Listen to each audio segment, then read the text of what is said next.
Good morning to all. Today we will discuss about the topic of transfer of property. सबसे पहले introduction की बात करेंगे तो according to the transfer of property act 1882, transfer of property means an act by which a person convey a property to one person और more than one person. The act of transfer may be done in the present. आप उसको present में भी कर सकते हो और future में भी कर सकते हो. जिस बंदे को आप अपनी प्रॉपर्टी ट्रांसफ़र कर सकते हो वो इंडिविजुअल भी हो सकता है, कंपनी और association of body of individual. Next इसमें दो कंसेप्ट कंसीडर किए जाएंगे. सबसे पहले आएगा transfer of property in goods, जो कि सेलर बायर को ट्रांसफ़र करता है. सेकंड आपके पास आएगा transfer of property in goods means आप अपनी ओनरशिप की, जो गुड्स की ओनरशिप है उसको ट्रांसफ़र करते हो from one person to another. Next आपके पास आता है property in goods is different from possession of goods. Possession of goods में होता है कि आपने अपनी कस्टडी जो है गुड्स की वो देनी होती है, और प्रॉपर्टी इन गुड्स मीन्स में आपने ओनरशिप जो आपकी गुड्स की है वो आपने ट्रांसफ़र करनी होती है. Importance of transfer of property. First is risk follows ownership. इसमें ये है कि the risk of any kind of loss of the goods. कोई भी लॉस होता है आपका गुड्स से रिलेटेड जो है, अगर तो वो कॉन्ट्रैक्ट फॉर द सेल से पहले की बात करें तो उसमें जो सेलर है वो गुड्स का ऑनर होता है, तो वो ही उस रिस्क के लिए लायबल होगा. ठीक है. But the contract of sale के बाद क्या होता है, जो आपका बायर है वो बिकम्स ऑनर, वो ऑनर हो जाता है. तो उसके बाद जो अगर कोई रिस्क होता है तो वो बायर देखेगा. इट मीन्स कि वो ओनरशिप के ऊपर डिपेंड करता है. नेक्स्ट आपके पास आता है action against third parties. Action against third parties में क्या है, in case of goods get damaged और destroy by a third party then only the owner of the goods. तो उस जगह पे सिर्फ जो गुड्स का ऑनर है वो ही स्यू कर सकता है थर्ड पार्टी को. Next, suit for a price. Seller becomes entitled to recover a price of goods only when property in goods has pass to buyer. तो जो सेलर है वो सिर्फ बायर को वही स्यू कर सकता है for the price of goods, जब जो बायर के नाम पे आप प्रॉपर्टी को ट्रांसफ़र कर दोगे और बायर उसकी पेमेंट, प्रॉपर्टी की पेमेंट नहीं करता, तो उस जगह पे जो सेलर है वो बायर को स्यू कर सकता है. नेक्स्ट आपके पास आता है इंसॉल्वेंसी.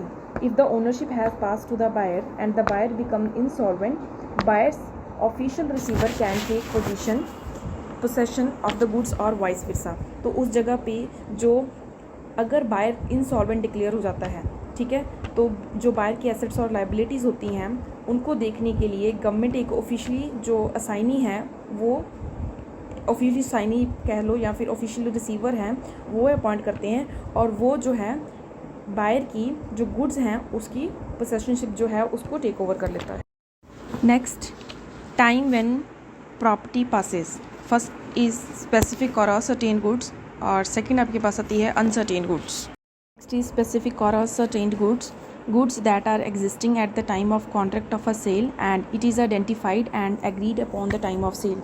कि सेल के टाइम पे जो आपकी गुड्स स्पेसिफिक और असर्टेन गुड्स होती हैं उनको अच्छे से आइडेंटिफाई और एग्जामिन किया जाता है. Next, section 19 of sale of goods act provides there will contract for the sale of specific or certain goods, the property in them is a transfer to the buyer at such time as the parties to contract intend to be transferred. Rules as regard ascertaining goods, section 20 to 24, passing of property at the time of contract. तो उस जगह पे तीन चीज़ें देखी जाएंगी. सबसे पहले सेल ऑफ स्पेसिफिक गुड्स आपकी देखी जाएंगी. नेक्स्ट इज़ अनकंडीशनल कॉन्ट्रैक्ट, और third is the goods were in a deliverable state. Clear. तो where the payment was made और नॉट, ये नहीं देखा जाएगा पेमेंट हो गई या नहीं हुई. Whether the goods were deliver और नॉट, बोथ वर पोस्टपोन, तो दोनों चीज़ें पोस्टपोन भी हो सकती हैं. तो उस जगह पे जो आपका सेक्शन 20 है वो एप्लीकेबल होगा.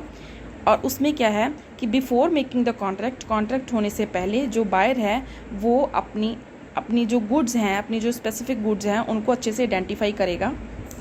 Next, passing of property delayed beyond date of contract. Goods not in deliverable state. Something has to be done by the seller to put them in a deliverable state. Property passes only when such thing is done and the buyer has notice thereof. Same इसमें भी यही है कि there is a contract for the sale of, अपने specific goods से related आपने contract करना है, अनकंडीशनल सेल होगी, और बट ये डिलीवरेबल स्टेट में नहीं होती. तो इसमें ये है कि जो भी जैसी भी इंफॉर्मेशन है ज़रूरी नहीं है कि वो सेलर ने ही प्रोवाइड करनी है. ठीक है. बायर को कोई भी इंफॉर्मेशन जो है अपनी डिलीवरेबल स्टेट से रिलेटेड वो प्रोवाइड होनी चाहिए. तो deliverable state must come to the knowledge of the buyer. तो हर एक जो नॉलेज वाला पॉइंट है वो हर एक कंसेप्ट बायर के पॉइंट ऑफ व्यू से ही देखा जाएगा, उसको बताया जाएगा। ये मैटर नहीं करता कि उसको ये चीज़ें बायर के नोटिस में ये चीज़ें आनी चाहिए, ये मैटर नहीं करता कि उसको ये चीज़ें सेलर ने बताई हैं या किसी और ने बताई हैं। Passing of property delayed beyond the date of contract when price of goods to be ascertained by weighing और measurement where there is a contractor for the sale of specific goods in a deliverable state but seller is bound to wait, test or do some other things। तो उस जगह पे जो seller है वो सारी चीज़ों को अच्छे से चेकआउट करके ही भेजेगा। other things with the reference to them for ascertaining the price, the property does not pass till such act or thing is done and the buyer has notice of। तो जो वो सारी चीज़ें हैं वो बायर के नोटिस में बताई जाएंगी। Uncertained or future goods, section 23, there is a contract for the sale of uncertain goods. Property in the goods is not transferred to the buyer unless or until the goods are uncertain। जब तक goods uncertain की category में नहीं आ जाती, uncertain से uncertain की category में नहीं आ जाती, तब तक जो goods हैं वो buyer को ट्रांसफ़र नहीं की जाती। uncertain goods और future goods होती हैं जो कि सेल की जाती हैं अकॉर्डिंग टू द डिस्क्रिप्शन के according. Ascertained or future goods, sale on approval or sale or return basis, where the goods are delivered to the buyer on approval basis or on sale or return basis or similar term, the property passes to the next section 24, goods Saint on sale और return basis.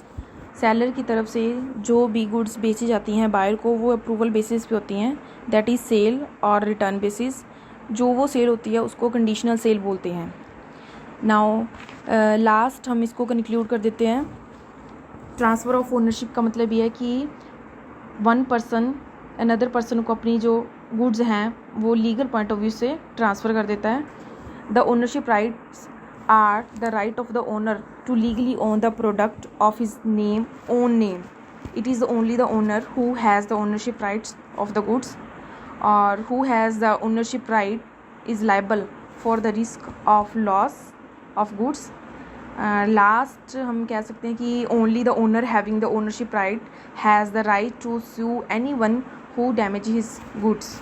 Thank you। Next is uncertained और future goods, essentials of valid appropriation। तो इसमें सबसे पहले आएगी the appropriation must be of goods answering contract description। इसमें जो भी आपकी सेल होगी वो अकॉर्डिंग टू डिस्क्रिप्शन होती है। Second, the appropriation must be unintentional. Third is the appropriation must be made either by the seller with the assent of the buyer और the buyer with the assent of the seller. Next, the appropriation must be unconditional. Unascertained और future goods, first आपके पास आएगा delivery to a carrier, section 23 subsection 2, delivery to a carrier without reserving the right of disposal is a delivery to the buyer and the property passes at once at a time to delivery to the carrier। second आएगा reservation of a right of a disposal, section 25, reserving a right to dispose of the goods until certain conditions। जब आपकी उसकी payment आप fulfil कर देते हो, like payments और price are fulfil, तभी जो आपकी गुड्स हैं उनको डिस्पोज किया जाएगा। Transfer of title by non owners, section 27 to 30। तो इसमें सबसे पहले आपके पास आता है transfer of title by non owners. The general rule is that only the owner of the goods can transfer of a good title. कहने का मतलब ये है कि इसमें सिर्फ जिसकी गुड्स होती हैं वो ओनर ही आपको अच्छे से एक्सप्लेन कर सकता है कि उसकी गुड्स कैसी हैं। इसमें एक रूल आता है, the rule is expressed by the maxima Nemo that को नॉन हैबिटेड। इसका मतलब ये होता है कि जिसकी चीज़ होगी वो उसको अच्छे से पता होगा कि मेरी चीज़ कैसी है, तो वो जब उस चीज़ को बेचेगा तो सेल बाय डिस्क्रिप्शन जो होगी वो उसका जो ओरिजिनल ओनर होता है वो ही उस चीज़ को अच्छे से डिस्क्राइब कर सकता है। Next, exception of the rule, sale by mercantile agent, section 27।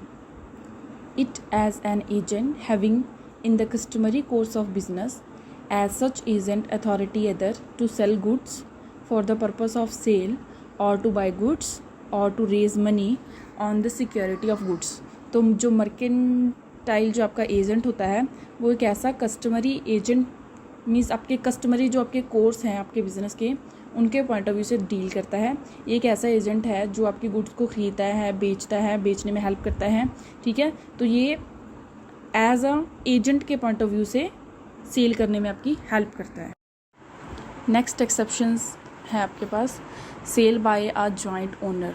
Section 28 several joint owners of the good has the sole possession thereof with the consent of the others. Any purchaser from such person, the value without the notice at the time of the seller's want of authority to sell, acquire a good title thereof against the other joint owners. तो इसमें जो भी honour है वो jointly point of view से means joint owners होते हैं, ठीक है, वो सेल करते हैं। तो one of the joint owner had a possession of a goods होता है उनके पास, ठीक है। तो हर एक जो ओनर है, जो ऑल ओनर्स होते हैं या फिर वो अपने कंसेंट के साथ चलते हैं, ठीक है। और जो बायर है वो परचेज करता है गुड्स, ठीक है, इन गुड फेथ। क्यों? क्योंकि हर एक ऑनर गुड्स के बारे में अच्छी बातें जो हैं, गुड्स का जो डॉक्यूमेंट ऑफ टाइटल है वो उनको बताता है बायर को।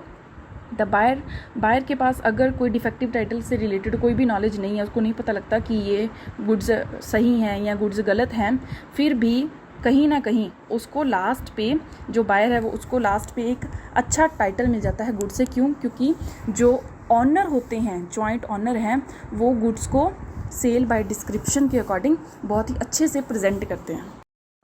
Next exception of the rule है sale by a person in a possession under a voidable contract. Section 29 a contract who has obtained possession of a goods under a contract which is voidable on the ground of fraud, misrepresentation, coercion, undue influence can convey a good title provided the sale take place before the voidable contract is avoided. इसमें हम ये कह सकते हैं कि जिस भी बंदे को, जो भी बंदा voidable contract के अंदर होता है उसके पास possession of goods होता है, ठीक है, तो वो जो कॉन्ट्रैक्ट है has not been a rescinded और अवॉइडेड, ठीक है, और पर्सन है जो है उसके पास पोसेशनशिप है, तो वो उसको आगे भी बेच सकता है बायर को, ठीक है। तो buyer as a good faith एक एक्ट करता है, ठीक है, गुड फेथ की तरह वो चलता है। अगर बायर को इस चीज़ के बारे में कोई भी नॉलेज नहीं है तो सेलर के पास ऐसा कोई राइट नहीं है कि वो गुड्स को सेल कर सके।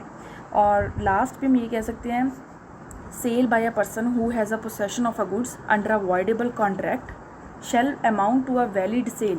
तो वैलिड सेल मानी जाएगी तभी, ठीक है, और जो बायर है उसको एक अच्छा सा आप टाइटल दे सकते हो, उससे उसकी गुड्स से रिलेटेड, उसके डॉक्यूमेंट ऑफ टाइटल से related. Next sale by a seller in possession of goods after cell.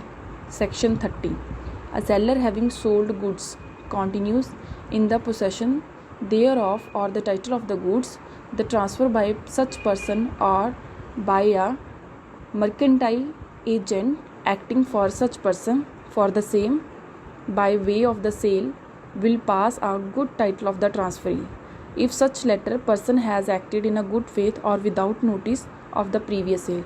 इसमें ये कह सकते हैं कि जो सेलर है वो एक बार जब अपनी गुड्स को बेच देता है, ठीक है, और बेचने के बाद जो बायर है अगर उससे किसी चीज़ के लिए टाइम मांगता है कि मैं आफ्टर सम टाइम आपको पेमेंट और आपको पेमेंट करूँगा, ठीक है, और आप उसके अकॉर्डिंग डिलीवरी करना, तो उस टाइम के बीच में जब सेलर उस चीज़ को, उन्हीं गुड्स को किसी और बंदे को दोबारा रीसेल कर देता है, ठीक है, तो वो वहाँ पे जब जिस नए बंदे को वो रीसेल करता है तो जो न्यू बायर होता है उसको उसके बारे में नहीं पता, ठीक है, कि ये पहले भी चीज़ें सेल हो चुकी हैं।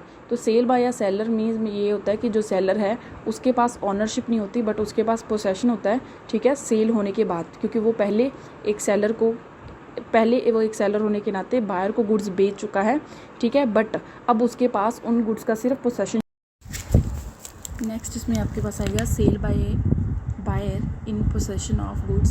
Section 30 subsection 2 a person having a bought or agreed to buy obtain with the consent of the seller possession of a goods or the document of the title of the goods, the delivery of such person of goods or document, pledge or other disposition therefore will be valid and effective if the person receiving the same acted bona fide or without notice of the seller's listen if any. इसमें ये है कि जो जब आप cell करते हो with the consent of seller, उसमें अगर आप एग्री करते हो गुड्स को बाय करने के लिए, ठीक है, तो जो पोसेशन ऑफ गुड्स होती हैं और जो डॉक्यूमेंट ऑफ टाइटल होता है आप उसको सेल करते हो थर्ड पार्टी को, ठीक है, वो जो थर्ड पार्टी होती है who buys a good faith और without notice of defective title, तो उस जगह पे जो बायर है, ठीक है, थर्ड पार्टी का, he gets a better title.